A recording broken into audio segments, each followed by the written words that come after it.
All welcome back to my YouTube channel. ನಾನಿವತ್ತು mushroom gravy ಮಾಡೋಣ ಅಂತೇಳಿ ಪ್ರಿಪೇರ್ ಮಾಡ್ತಾ ಇದ್ದೀನಿ. ಮೊದಲನೇದಾಗಿ ಒಂದು ಮಿಕ್ಸರ್ ಜಾರ್ಗೆ ಒಂದು 4 ಹಸಿರು ಮೆಣಸಿನ್ಕಾಯಿ, ಶುಂಠಿ, ಬೆಳ್ಳುಳ್ಳಿ, ತೆಂಗಿನಕಾಯಿ ಪೀಸಸ್ಸು ಮತ್ತು ಕೊತ್ತಂಬರಿ ಸೊಪ್ಪು ಇಷ್ಟನ್ನು ಹಾಕ್ಬಿಟ್ಟು ಸ್ವಲ್ಪ ನೀರು ಹಾಕ್ಕೊಂಡು ನುಣ್ಣಗೆ ಗ್ರೈಂಡ್ ಮಾಡಿ ಎತ್ತಿಟ್ಕೊಂಡಿದ್ದೀನಿ. ಈಗ ಒಂದು ಕಡಾಯಿಗೆ ನಾನು ಒಂದು 2 ಟೇಬಲ್ ಸ್ಪೂನಷ್ಟು ಆಯಿಲ್ ಹಾಕ್ಕೊಂಡು ಚಕ್ಕೆ, ಲವಂಗ, ಪಲಾವ್ ಎಲೆ, 1 ಸ್ಪೂನಷ್ಟು ಜೀರಿಗೆ, ಕರಿಬೇವಿನ ಸೊಪ್ಪು ಮತ್ತು ಒಂದು ದೊಡ್ಡ ಸೈಜ್ ಆನಿಯನ್ನು ಕೂಡ ಸಣ್ಣದಾಗಿ ಕಟ್ ಮಾಡಿ ಹಾಕ್ಕೊಂಡಿದ್ದೀನಿ. ಇದೆಲ್ಲ ಚೆನ್ನಾಗಿ ಫ್ರೈ ಮಾಡ್ಕೊಬೇಕು, ಕೆಂಪಗಾಗೋವರೆಗೂ.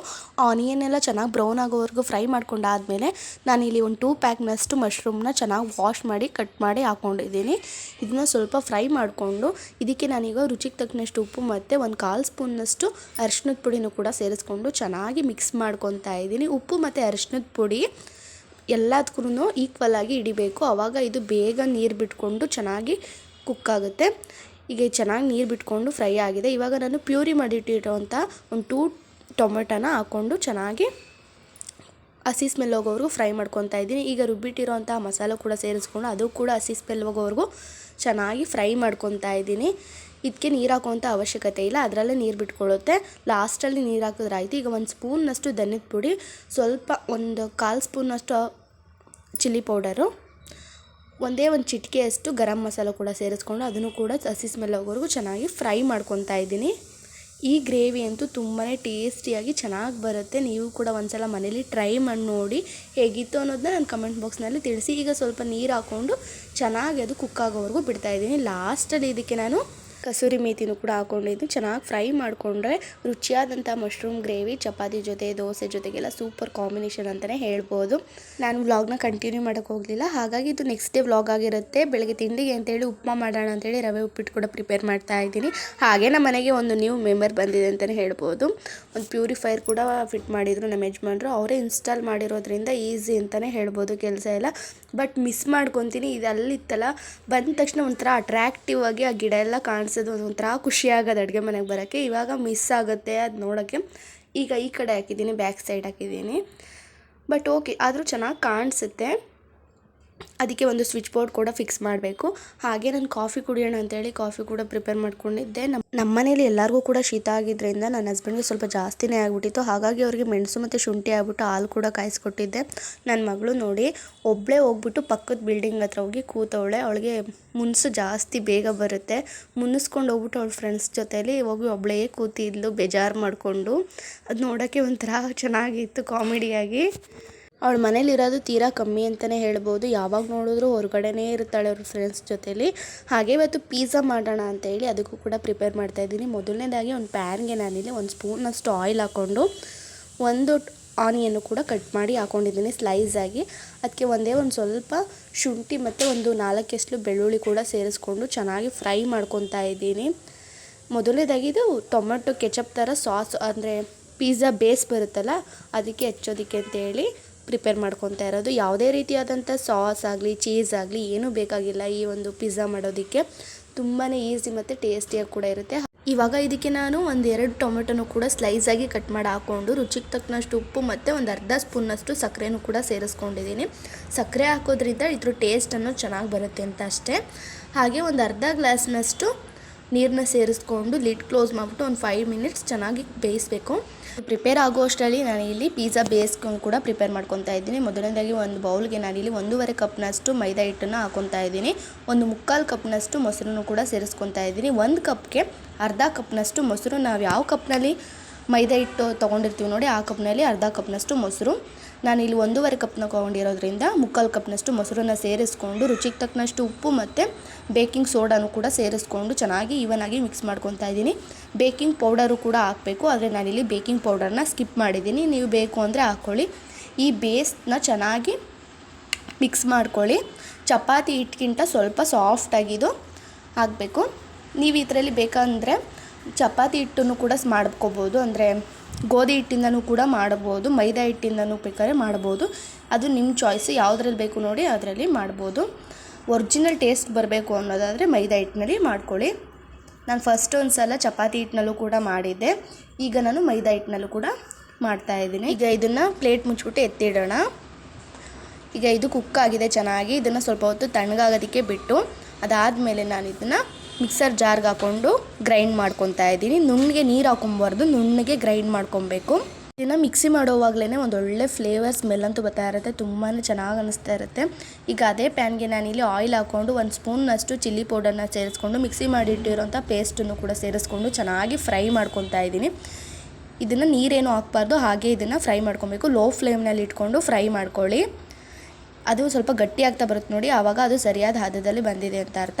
ಈಗ ಅದೇ ಪ್ಯಾನ್ಗೆ ನಾನಿಲ್ಲಿ ಒಂದು ಸ್ವಲ್ಪ ಬೆಣ್ಣೆ ಮತ್ತು ಒಂದು ಸ್ವಲ್ಪ ತುಪ್ಪನೂ ಕೂಡ ಸೇರಿಸ್ಕೊಂಡು 3 ಟೇಬಲ್ ಸ್ಪೂನಷ್ಟು ಮೈದಾ ಹಿಟ್ಟನ್ನು ಸೇರಿಸ್ಕೊತಾ ಇದ್ದೀನಿ.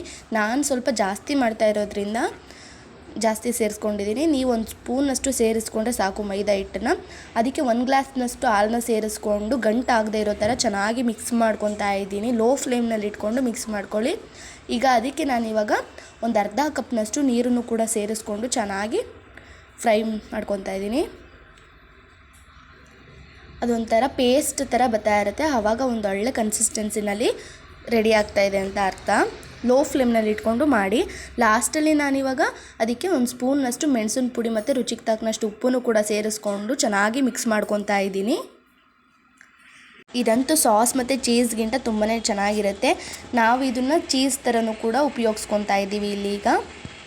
ಇದಿವಾಗ ಕಂಪ್ಲೀಟಾಗಿ ಚೆನ್ನಾಗಿ ರೆಡಿ ಆಗಿದೆ. ಇದನ್ನ ಎತ್ತಿ ಒಂದು ಬೌಲ್ಗೆ ಸರ್ವ್ ಮಾಡಿ ಎತ್ತಿಟ್ಕೊತಾ ಇದ್ದೀನಿ. ಈಗ ಪಿಜ್ಜಾ ಬೇಸ್ ಕೂಡ ಚೆನ್ನಾಗಿ ಒಂದು 15 ಮಿನಿಟ್ಸ್ ಚೆನ್ನಾಗಿ ನೆಂದ್ಕೊಂಡಿದೆ. ಇವಾಗ 2 ಟೇಬಲ್ ಸ್ಪೂನಷ್ಟು ಆಯಿಲ್ ಹಾಕ್ಕೊಂಡು ಅದನ್ನು ಮತ್ತೆ ಚೆನ್ನಾಗಿ ನಾದ್ಕೊತಾ ಇದ್ದೀನಿ. ಚಪಾತಿ ಹಿಟ್ಟಿಗಿಂತ ಸ್ವಲ್ಪ ಇದು ಸಾಫ್ಟಾಗಿದ್ದರೆ ಸಾಕು, ತೀರಾ ತೆಳ್ಳಗಿರಬೇಕು ಅನ್ನೋ ಅವಶ್ಯಕತೆ ಇಲ್ಲ. ಇವಾಗ ಇದನ್ನು ಚೆನ್ನಾಗಿ ರೌಂಡ್ ಶೇಪ್ನಲ್ಲಿ ಹರ್ಕೊಂಡು 2 ಬೇಸ್ನ ನಾನಿಲ್ಲಿ ಪ್ರಿಪೇರ್ ಮಾಡಿ ಇಟ್ಕೊತಾ ಇದ್ದೀನಿ. ಒಂದನ್ನು ಓವನಲ್ಲಿ ಮಾಡ್ತೀನಿ, ಮತ್ತೊಂದನ್ನು ಹಾಗೆ ಗ್ಯಾಸ್ ಮೇಲೆ ಹೇಗೆ ಮಾಡೋದು ಅನ್ನೋದು ಕೂಡ ತೋರಿಸ್ಕೊತೀನಿ. ಬಾಣಲೆಯಲ್ಲಿ ಒಂದು ಪ್ಲೇಟ್ಗೆ ಒಂದು ಸ್ವಲ್ಪ ಆಯಿಲ್ ಹಾಕ್ಬಿಟ್ಟು ಚೆನ್ನಾಗಿ ಸ್ಪ್ರೆಡ್ ಮಾಡಿ ಅದ್ರ ಮೇಲೆ ಪಿಜ್ಜಾ ಬೇಸ್ನ ಹಾಕಿ ಫೋರ್ಕಿಂದ ಚೆನ್ನಾಗಿ ಅದನ್ನು ಚುಚ್ಚಿದ್ದೀನಿ. ಅದಕ್ಕೆ ಇವಾಗ ನಾನು ಮಾಡಿಟ್ಟಿರೋ ಅಂತಹ ಬೇಸ್ನು ಕೂಡ ಹಾಕ್ಕೊಂಡು ಮಯೋನಿಸ್ ಥರ ಅಂತ ಮೈದಾ ಹಿಟ್ಟಿಂದ ಮಾಡಿದ್ದೀವಲ್ಲ ನಾವು, ಅದನ್ನು ಕೂಡ ಕ್ರೀಮ್ನ ಹಾಕ್ಕೊತಾ ಇದ್ದೀನಿ. ಇಲ್ಲಿ ಚೆನ್ನಾಗಿ ಅದೆರಡೂ ಕೂಡ ಹಾಕ್ಕೊಂಡು ನಾವು ಏನೇನು ತರಕಾರಿನೆಲ್ಲ ಕಟ್ ಮಾಡಿ ಇಟ್ಕೊಂಡಿದ್ದೀವಿ ನೋಡಿ, ಅದನ್ನು ಕೂಡ ಸೇರಿಸ್ಕೊತಾ ಇದ್ದೀನಿ. ಹಾಗಂತ ಎಲ್ಲ ತರಕಾರಿನೂ ಹಾಕಬಾರ್ದು.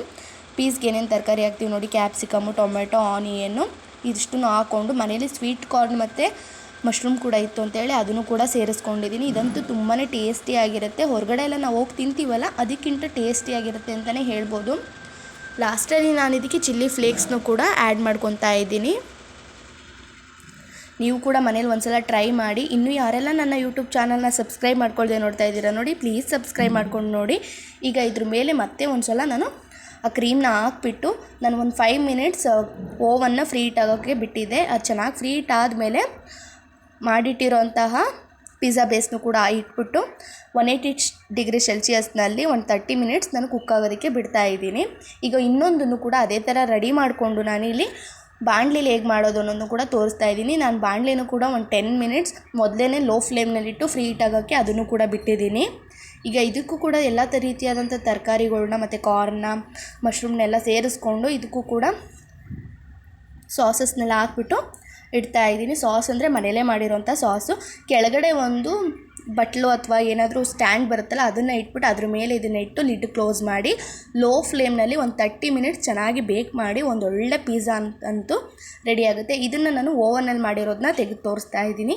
ಇದು ಕೂಡ ಕುಕ್ ಆಗ್ತಾ ಇದೆ. ಇದು ಕೂಡ ಈಗ ನೋಡೋದಕ್ಕೆ ಈ ರೀತಿಯಾಗಿ ತುಂಬಾ ಟೇಸ್ಟಿಯಾಗಿ ಆಗಿದೆ. ತುಂಬಾ ಚೆನ್ನಾಗಿರುತ್ತೆ. ನೀವು ಕೂಡ ಮನೇಲಿ ಒಂದು ಸಲ ಟ್ರೈ ಮಾಡಿ ನೋಡಿ, ಹೇಗಿತ್ತು ಅನ್ನೋದನ್ನ ನನ್ನ ಕಮೆಂಟ್ ಬಾಕ್ಸ್ನಲ್ಲಿ ತಿಳಿಸಿ.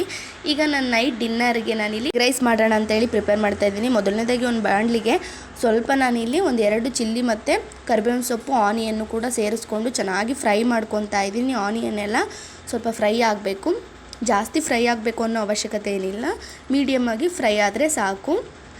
ಈ ಕರಿಬೇವಿನ ಸೊಪ್ಪು ಹಾಕೋದ್ರಿಂದ ಒಳ್ಳೆ ಫ್ಲೇವರ್ ಅನ್ನೊಂದು ಬರುತ್ತೆ. ಹಾಗೆ ಇಲ್ಲಿ ನಾನು ಮನೇಲೇ ಮಾಡೋವಂಥ ಶುಂಠಿ ಬೆಳ್ಳುಳ್ಳಿ ಪೇಸ್ಟ್ನು ಕೂಡ ಹಾಕ್ಕೊತಾ ಇದ್ದೀನಿ. ನಾನು ಯಾವಾಗ್ಲೂ ಮನೇಲೇ ಅವಾಗಲೇ ಶುಂಠಿ ಬೆಳ್ಳುಳ್ಳಿ ಪೇಸ್ಟನ್ನ ಮಾಡಿ ಹಾಕ್ಕೊತೀನಿ.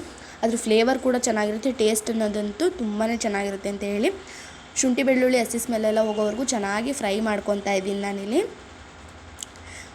ಇವಾಗ ಇದಕ್ಕೆ ನಾನಿಲ್ಲಿ ಒಂದು ಸಣ್ಣದೊಂದು ಕ್ಯಾಪ್ಸಿಕಮ್ನು ಕೂಡ ಕಟ್ ಮಾಡಿ ಹಾಕ್ಕೊತಾ ಇದ್ದೀನಿ. ಅದನ್ನು ಕೂಡ ಚೆನ್ನಾಗಿ ಕ್ರಿಸ್ಪಿ ಆಗೋವರೆಗೂ ಫ್ರೈ ಮಾಡ್ಕೊತಾ ಇದ್ದೀನಿ. ಕ್ಯಾಪ್ಸಿಕಮ್ನ ಮೆತ್ತಗಾಗೋದಕ್ಕೆಲ್ಲ ಫ್ರೈ ಮಾಡಬೇಡಿ, ಅದು ಕ್ರಿಸ್ಪಿ ಆದರೆ ಸಾಕು, ಆವಾಗ ಟೇಸ್ಟನ್ನು ಚೆನ್ನಾಗಿ ಬರುತ್ತೆ ಅಂತ ಅಷ್ಟೇ. ಮತ್ತು ನಾನು ತೋರಿಸಿರೋಂಥ ಎಲ್ಲ ರೆಸಿಪಿಗಳನ್ನೂ ಕೂಡ ನೀವು ಮನೇಲಿ ಒಂದು ಸಲ ಟ್ರೈ ಮಾಡಿ. ಹಾಗೆ ಈ ವಿಡಿಯೋ ಇಷ್ಟ ಆಗಿದ್ದಲ್ಲಿ ಲೈಕ್ ಶೇರ್ ಕಮೆಂಟ್ ಮಾಡೋದಂತೂ ಮರಿಬೇಡಿ. ಸಬ್ಸ್ಕ್ರೈಬ್ ಮಾಡ್ಕೊಳ್ದೆ ನೋಡ್ತಾ ಇದ್ರೆ ಸಬ್ಸ್ಕ್ರೈಬ್ ಮಾಡ್ಕೊಳ್ಳಿ. ಹಾಗೆ ಇಲ್ಲಿ ಒಂದು ಟೊಮೆಟೊನೂ ಕೂಡ ಕಟ್ ಮಾಡಿ ಸೇರಿಸ್ಕೊತಾ ಇದ್ದೀನಿ. ಟೊಮೆಟೊ ಸ್ವಲ್ಪ ಸಾಫ್ಟ್ ಆಗೋದಕ್ಕೆ ನಾನಿವಾಗ ಸಾಲ್ಟ್ ಕೂಡ ರುಚಿಗೆ ತಕ್ಕನಷ್ಟು ಹಾಕೊತಾ ಇದ್ದೀನಿ. ಅದನ್ನು ಕೂಡ ಚೆನ್ನಾಗಿ ಫ್ರೈ ಮಾಡ್ಕೊತಾ ಇದ್ದೀನಿ. ಈಗ ಟೊಮೆಟೊ ಎಲ್ಲ ಫ್ರೈ ಆಗಿದೆ. ಈಗ ಚಿಲ್ಲಿ ಪೌಡರ್ನು ಕೂಡ ಸೇರಿಸ್ಕೊತಾ ಇದ್ದೀನಿ. ನೀವು ಬೇಕು ಅನ್ನೋದಾದರೆ ಪೆಪ್ಪರ್ ಪೌಡರ್ನು ಕೂಡ ಸೇರಿಸ್ಕೊಬೋದು. ಎಗ್ಗೆ ಪೆಪ್ಪರನ್ನೇ ಒಳ್ಳೆ ಕಾಂಬಿನೇಷನ್ ಅಂತ ಹೇಳ್ಬೋದು. ಹಾಗೆ ಸ್ವಲ್ಪ ಅರಿಶಿಣದ ಪುಡಿ ಮತ್ತು ಕೊರಿಯಾಂಡರ್ ಪೌಡರ್ನು ಕೂಡ ಸೇರಿಸ್ಕೊಂಡಿದ್ದೀನಿ. ಧನಿಯದ ಪೌಡರ್ನು ಕೂಡ ಚೆನ್ನಾಗಿ ಹಸಿ ಸ್ಮೆಲ್ಲೆಲ್ಲ ಹೋಗೋವರೆಗೂ ಫ್ರೈ ಮಾಡ್ಕೊತಾ ಇದ್ದೀನಿ. ಇದಂತೂ ತುಂಬಾ ಚೆನ್ನಾಗಿರುತ್ತೆ. ರೋಡ್ ಸೈಡೆಲ್ಲ ತಿಂತೀವಲ್ಲ ಅದಕ್ಕಿಂತ ತುಂಬ ಟೇಸ್ಟಿಯಾಗಿ ಹೈಜೀನಾಗಿ ಚೆನ್ನಾಗಿರುತ್ತೆ. ಮನೆಯಲ್ಲೇ ಮಾಡಿ ನೋಡಿ ನೀವು ಕೂಡ ಎಗ್ ರೈಸ್ನ. ತುಂಬ ಸಿಂಪಲ್ ಮತ್ತು ಈಸಿ ಅಂತಲೇ ಹೇಳ್ಬೋದು. ಈಗ ನಾನು ಇದಕ್ಕೆ ಒಂದು 5 ಎಗ್ಗನ್ನು ಕೂಡ ಹೊಡೆದು ಹಾಕ್ಕೊತಾ ಇದ್ದೀನಿ. ಎಗ್ನ ಆವಾಗಲೇ ಮಿಕ್ಸ್ ಮಾಡೋಕ್ಕೆ ಹೋಗಬೇಡಿ. ಒಂದು 5 ಮಿನಿಟ್ಸ್ ಲೋ ಫ್ಲೇಮ್ನಲ್ಲಿ ಇಟ್ಬಿಟ್ಟು ಬಿಡಿ. ಅದಾದಮೇಲೆ ಮಿಕ್ಸ್ ಮಾಡ್ಕೊಳ್ಳಿ. ಬಾಯಿಗೆ ಸ್ವಲ್ಪ ದಪ್ಪನಾಗಿ ಸಿಕ್ಕಿದ್ರೆ ತಿನ್ನೋಕ್ಕೆ ಚೆನ್ನಾಗಿರುತ್ತೆ ಅಂತ ಅಷ್ಟೇ. ತೀರಾ ಸಣ್ಣ ಪುಡಿ ಹತ್ರ ಆಗಿಬಿಟ್ರೆ ಅದು ತಿನ್ನೋಕೆ ಅಷ್ಟು ಚೆನ್ನಾಗಿರಲ್ಲ. ಈಗ ಹಸಿ ಸ್ಮೆಲ್ಲೆಲ್ಲ ಹೋಗೋವರೆಗೂ ಚೆನ್ನಾಗಿ ಫ್ರೈ ಮಾಡ್ಕೊತಾ ಇದ್ದೀನಿ. ಸೀಸೋಕ್ಕೆಲ್ಲ ಹೋಗಬೇಡಿ. ಎಗ್ನ ಲೋ ಫ್ಲೇಮ್ನಲ್ಲಿ ಇಟ್ಕೊಂಡು ಫ್ರೈ ಮಾಡ್ಕೊಳ್ಳಿ. ಮನೇಲಿ ಯಾವ್ದಾದ್ರು ಪುಟ್ಟ ಮಕ್ಕಳಿದ್ರೆ ಅವ್ರಿಗೆ ಮಾಡಿಕೊಡಿ. ತುಂಬಾ ಇಷ್ಟಪಟ್ಟು ತಿಂತಾರೆ. ಏನಾದ್ರು ಡಿನ್ನರ್ಗೆ ಸ್ಪೆಷಲಾಗಿ ಮಾಡಬೇಕು ಅನ್ನೋವಾಗ ಮತ್ತು ಬೇಗ ಮಾಡಬೇಕು ಅನ್ನೋವಾಗ ಇದನ್ನು ಟ್ರೈ ಮಾಡಿ. ನಾನು ಇದನ್ನು ಪ್ರಿಪೇರ್ ಮಾಡೋಕ್ಕೆ ಮೊದಲೇನೇ ರೈಸ್ನ ಸ್ವಲ್ಪ ಹರಡಿ ಬಿಟ್ಟಿದ್ದೆ. ತಣ್ಣಗಾದರೆ ಚೆನ್ನಾಗಿರುತ್ತೆ ಅಂತ. ಯಾಕೆಂದರೆ ಅದು ಬಿಸಿನಲ್ಲಿ ಹಾಕ್ಬಿಟ್ರೆ ಒಂಥರ ಉಂಡೆ ಥರ ಆಗಿಬಿಡುತ್ತೆ. ಉಡುಡಿಯಾಗಿ ಬರೋದಿಲ್ಲ ಟೇಸ್ಟಿಯಾಗಿ. ಹಾಗಾಗಿ ಸ್ವಲ್ಪ ಮುಂಚೆನೇ ನಾನಿಲ್ಲಿ ಅದನ್ನು ಕುಕ್ ಮಾಡಿಬಿಟ್ಟು ಹರಡಿ ಇಟ್ಟಿದ್ದೆ. ಸ್ವಲ್ಪ ಬೆಚ್ಚಗೆ ಇವಾಗ ಅದೆಲ್ಲ ಉಡುಡಿಯಾಗಿ ಇದಾಗಿದೆ. ಅದನ್ನು ಇವಾಗ ನಾನು ಇದಕ್ಕೆ ಸರ್ವ್ ಮಾಡಿಕೊಂಡು ಚೆನ್ನಾಗಿ ಮಿಕ್ಸ್ ಮಾಡ್ಕೊತಾ ಇದ್ದೀನಿ. ತುಂಬಾ ಲೈಟಾಗಿ ಟೇಸ್ಟಿಯಾಗಿ ಚೆನ್ನಾಗಿರುತ್ತೆ. ಇದಂತೂ ಜಾಸ್ತಿ ಎದೆ ಉರಿ ಗ್ಯಾಸ್ಟ್ರಿಕ್ಕು ಆ ಥರ ಎಲ್ಲ ಆಗೋದಿಲ್ಲ. ಮಸಾಲೆ ಎಲ್ಲ ನಾವು ಕಮ್ಮಿ ಹಾಕಿರ್ತೀವಲ್ಲ ಹಾಗಾಗಿ ಚೆನ್ನಾಗಿರುತ್ತೆ.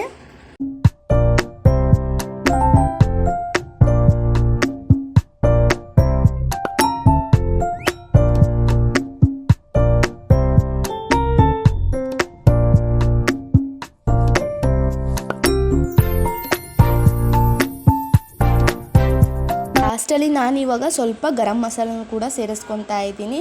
ನಾವು ಈ ಥರ ಲಾಸ್ಟಲ್ಲಿ ಗರಂ ಮಸಾಲ ಸೇರಿಸೋದ್ರಿಂದ ಅದ್ರ ಫ್ಲೇವರ್ ಚೆನ್ನಾಗಿ ಬರುತ್ತೆ. ಆವಾಗ ಸ್ವಲ್ಪ ಕೊತ್ತಂಬರಿ ಸೊಪ್ಪನ್ನು ಕೂಡ ಸೇರಿಸ್ಕೊಳ್ಳಿ. ಲಾಸ್ಟಲ್ಲಿ ಸ್ವಲ್ಪ ನಿಮಗೆ ಬೇಕಾದರೆ ಸಣ್ಣದಾಗಿ ಕಟ್ ಮಾಡಿ ಇಟ್ಟಿರೋಂತಹ ಆನಿಯನ್ನು ಕೂಡ ಸೇರಿಸ್ಕೊಬೋದು. ನಾನಿಲ್ಲಿ ಏನನ್ನು ಕೂಡ ಸೇರಿಸ್ತಾ ಇಲ್ಲ. ಇಷ್ಟೇ ಇದ್ದರೆ ಸಾಕು. ಇದು ಕೂಡ ತುಂಬಾ ಚೆನ್ನಾಗಿರುತ್ತೆ. ಇದಾಗಿತ್ತು ಇವತ್ತಿನ ವ್ಲಾಗ್. ಸಿಗ್ತೀನಿ ಮತ್ತೊಂದು ವೀಡಿಯೋದಲ್ಲಿ. ಎಲ್ಲ ರೆಸಿಪೀಸ್ಗಳನ್ನು ಕೂಡ ಟ್ರೈ ಮಾಡೋದನ್ನ ಮರಿಬೇಡಿ. Thank you for watching this video. Take care. Bye.